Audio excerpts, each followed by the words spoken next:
SynthEIA is a research group made up of biotechnological, biomedical, and administrative engineering and physics students from EIA University here in Medellin, Colombia. This is the first time we're joining iGEM Design League in its 2023 version. Our team consists of a team advisor, the director of biotechnological engineering of our university, two mentors, a biological engineer, master of biotechnology and PhD candidate in biotechnology, and a bacteriologist and clinical laboratory technician with masters and PhD in biology, and 15 team members, divided into 3 committees. The Science Communication and Graphic Design Committee, also responsible for video, social networks, and art, the Human Practices and Collaboration Committee, which is integrated with biosafety, biosecurity, regulation and policies, and entrepreneurship, and finally, the Research Committee, in charge of the generic circuit design, its standardization and optimization, and the build and test protocols. The impressive proliferation of Thunbergia lata, commonly known as black-eyed Susan vine, in Latin America, especially in the eastern Antioquia region of Colombia, has raised growing concerns due to its adverse effects on native flora and local ecosystems. Originally from East Africa, Thia lata was introduced to tropical and subtropical regions of Asia, America, and Australia. It has successfully adapted to the climatic and ecological conditions of the region, invading walls, fences, trees, and forests, causing severe damage to natural habitats. First of all, we have to say that it was originally valued for its culinary and medicinal properties in its native habitat, but this plant has become really problematic here in Latin America. Its invasive nature has posed negative ecological and environmental consequences as it competes aggressively with local species for resources, exerting pressure on native plant communities and affecting their photosynthetic processes and CO2 capture. But why is this plant so successful? First, its climbing capacity allows it to grow on trees or shrubs. Second, its extensive root system or high mycorrhizal colonization hinder the growth and reproduction of other plants. Third, it has a highly fertile seeds, which means that the seeds disperse quickly, generating a rapid and uncontrolled propagation. It is also adaptable to various climates, and finally, there is an absence of natural biological controls. A gene silencing strategy based on a small interfering RNA is proposed for the control of Thunbergia lata, where the FAT-A, FAT-B1, FAT-B2, and Cas2 genes will be targeted. Highly potent recombinant 21 nucleotide siRNAs produced in Escherichia coli, specific for certain regions of the transcripts of these genes, conjugated to positively charged carbon dots nanostructures that facilitate high permeation rates into T lata leaf cells and prevent RNase-mediated degradation will be used. In addition, a spray method is proposed as a mechanism for siRNA introduction. In human practices, different activities were developed to identify the problem locally and internationally, and which stand out international questionnaires to know the perception of the iGEM Design League community about the problem, obtaining that about 97% consider the plant beautiful or ornamental. Field trips to identify the invasion of the plant in Colombia and generate approach with the local communities, and environmental education activities were developed in different towns of eastern Antioquia. On the other hand, external and internal stakeholders were identified, and we focused on approaching governmental entities, universities, and communities. Collaborative meetings were held with the Floristic Studies Group of the Universidad Católica de Oriente, recognized for working with the problem, and CONARE, the Environmental Authority of Eastern Antioquia. Valuable knowledge was shared, highlighting the need for specificity and collaborative efforts to address the invasive species problem. Before integrating contribution and collaboration from human practices, the project did not consider the necessary specificity due to the lack of information of the microorganism and the Thia lata plant. After consultation with experts, the project approach was modified, and it was decided to use RNA and carbon ducts instead of microorganisms released to the environment, ensuring higher biosafety and control. In addressing the issue of invasive species, strengthening biological research and education are pivotal first steps, because even if the negative impact of these problematic species on biodiversity is recognized globally, in Colombia there is still considerable misinformation and lack of knowledge on this issue. Institutions like the ones mentioned before, and others such as the Alexander von Humboldt Biological Resources Research Institute, the Ministry of Environment and Sustainable Development in Colombia, Corantioquia, and Corboyacá have contributed to raising awareness of the problem. But these comprehensive actions only represent an approach to tackling the problem and seeking effective solutions in the fight against invasive species like Thia lata. Finally, to address the invasion, strategies have been implemented such as avoiding the planting and transport of contaminated soil, manual eradication, composting prone residues, and using alternatives such as animal fodder or allelopathic plants. These efforts approaches seeks to control the spread and minimize the impacts of this plant, but in reality they are not enough to solve the problem at hand. The team has maintained a constant commitment in the process of science communication. We were able to do a lot of activities and share knowledge about synthetic biology to the community and propose our solution to a local problem. These efforts involve visits to schools, including La Enseñanza and Leonardo da Vinci School. Our team used the Tumbergia lata as a real-world example to illustrate the importance of an agricultural issue and its regional impact, encouraging the students to explore the poeticized solution. Engaging activities such as creating murals and games were used in the schools to help students to get a better understanding of Tumbergia lata, and we also provide incentives for their effort. Within AI University, we promote an understanding of synthetic biology among non-biology students and encourage them to contribute by avoiding the use of tea lata plant. Additionally, the SynthEIA team is going to participate in national events like Expo Ingeniería 2023, showcasing interactive activities related to the synthetic biology. An Instagram account has been created to share information about synthetic biology, the project, and various activities. Furthermore, a visit to the village of Jardín and Marinilla allowed us for discussion with residents and sharing information on the local issue and the poeticized solution through a detailed poster. RNA interference is a specific mechanism of eukaryotic organisms useful for the silencing of endogenous or exogenous genes at the level of transcription and translation. This process can be induced from the presence of exogenous RNAs such as long double-stranded RNAs or hairpin RNAs that are recognized and processed for the formation of secondary small interfering RNAs through the action of dicer-type ribonucleases.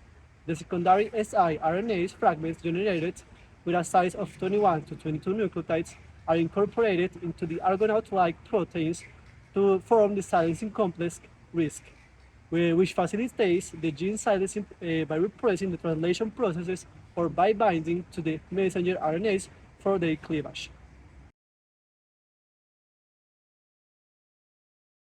Literature has limited information on T-LATA, especially in sequencing data.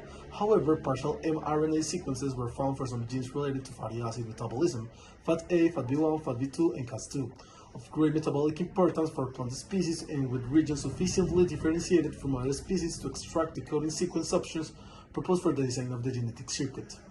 To ensure selectivity and choose sequences, alignment with BLAST was performed with the NCBI nucleotide collection database for each target gene, with the aim of finding regions of approximately 250 base pairs. The fragments chosen were again locally aligned to verify their specificity.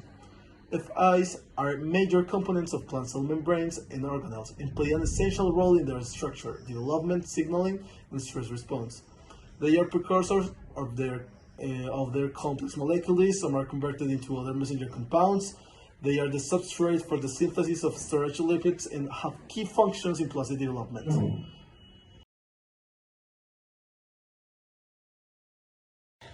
For the construction of the genetic circuit, the IgM type 2 disassembly method is followed according to the RFC 1000 standard with the purpose of achieving the assembly of multiple scalable parts, allowing the development of more complex circuits in an efficient way. To analyze the compatibility with the RFC 1000 standard guidelines, the presence of restriction sites for the BSA1 and SAP1 enzymes was examined using the tool BenchLink. Initially, the presence of the BSA1 site was reported in the biological part designed for the construction of the 250 base pair hairpin RNA specific for the FATA gene. However, a smaller fragment of 133 base pair was selected according to the mentioned reference. On the other hand, the analysis of restriction sites for BGL2 and BLP1 is essential to guarantee accurate final assembly in ET28A expression plasmids was also performed. The BenchLink tool did not detect the presence of these sites in sites other than those designed for. For the design, 14 new parts were created and 3 existing IgM parts were used. as well as 4 plasmid registered according to the standard assembly method used. 5 basic parts, 5 composite parts, and 4 devices were designed.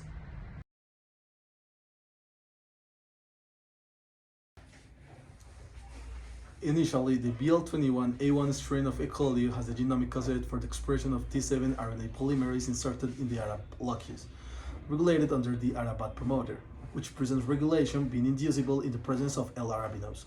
On the other hand, in the design of the plasmid vector, we use the T7 promoter, which can only be recognized by the T7 polymerase, and being linked to the operator LACO, it is inducible in the presence of IPTG. This promoter regulates expression of the polyhistidine tag P19 protein, histag, while regulating the production of HP RNAs specific for the target genes, composed of forward and reverse sections in addition to the linker segment. From MTUs, HP RNAs will be produced and processed by RNase 3 enzymes in E. coli, leading to the formation of siRNAs specific for the target genes. Here, the P19 protein binds to the siRNAs to prevent their degradation and preserve their integrity. Subsequently, the siRNAs are purified by releasing them from the complex and extracting them from E. coli. Upon incorporating into T. elata cells, they are recognized by agoproteins forming the RISC complex, which recognizes the mRNAs produced from the transcription of the target genes and allows their degradation by cleavage, thus silencing the protein expression of each fatty acid-related target gene. We can represent this circuit with logic gates just like that.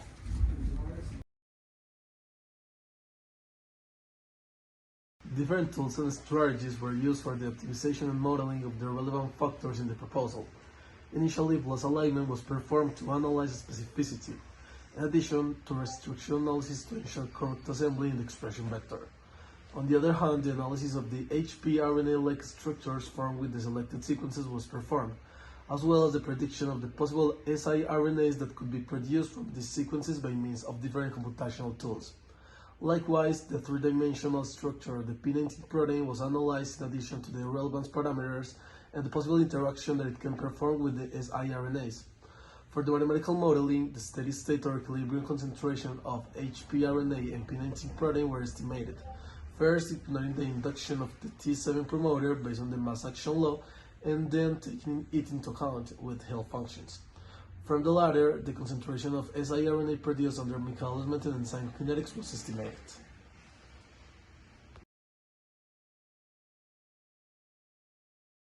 For the transformation procedure, a heat shock process is applied to transform the E. coli strain with plasmid DNA. Later, it is seeded in LV media with kanamycin for incubation at 37 degrees. Then, the protein and hairpin RNA's expression is induced by adding L-arabinose and IPTG at specific concentrations. For siRNA purification, they are extracted by cell lysis and purified by nickel beads. The siRNAs are diluted with SDS, and further purification is made using ion exchange HPLC. We utilize carbon dots produced from the polymer PEI for siRNA delivery by creating positively charged nanostructures. The carbon dots are prepared from PEI by microwave synthesis and conjugated with siRNAs in buffer solutions. The resulting solution is sprayed using a low-pressure spray system to release carbon dots conjugated with siRNAs onto plant leaves, ensuring permeation and siRNA integrity. The process involves a specific spraying equipment and surfactant application in multiple sprays over a set period of 2 weeks. We propose different test procedures in order to validate our expected results. Firstly, siRNase electrophoresis is employed to assess siRNA production with a focus on 21 nucleotide fragments and optimizing their recovery. Secondly, RT-qPCR is used to analyze the transcript levels with a statistical analysis to compare results with a control group. Thirdly, the evaluation with PROS and Northern blot involves validating the RT-qPCR findings by detecting target gene expression. Lastly, size exclusion chromatography equipped with spectrophotometry is employed to purify carbon dots and confirm their presence through spectrophotometric monitoring.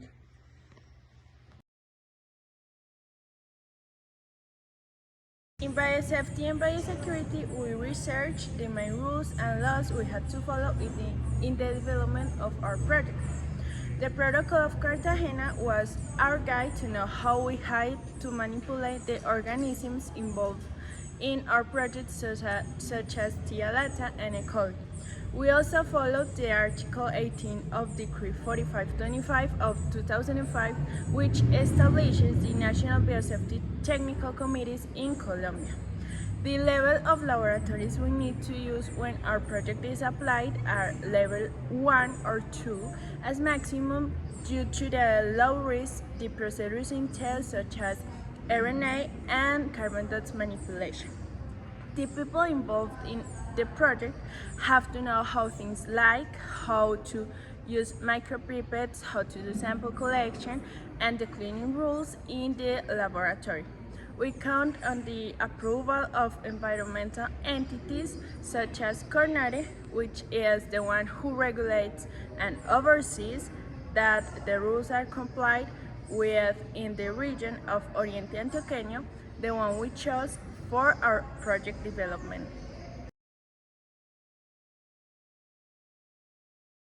During the season, our group forged valuable collaborations with several other groups, such as Phoenix participants from previous years, IGEM UAM, Tio Broma IGEM, IGEM UDEA team, and IGEM BioWolf. Our primary objective was to engage in knowledge exchange and gain insights from experienced participants in the IGEM competition and synthetic biology. These collaborations had essential insights into competition dynamics, human practices, research methodologies, participation in webinars with fellow groups, talk about our genetic circuits, and proposals to share the project.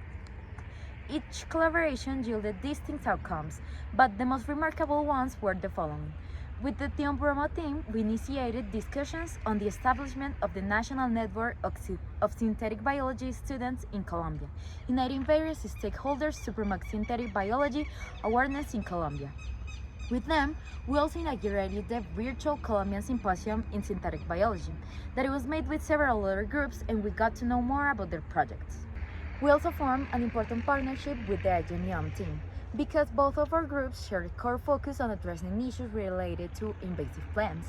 While IGEM explored the potential of the plant Icrasipes, we were dedicated to eradicating the invasive plant Tia Lata. So in these meetings, collaborative plans were established to raise awareness about invasive plants in Mexico and Colombia.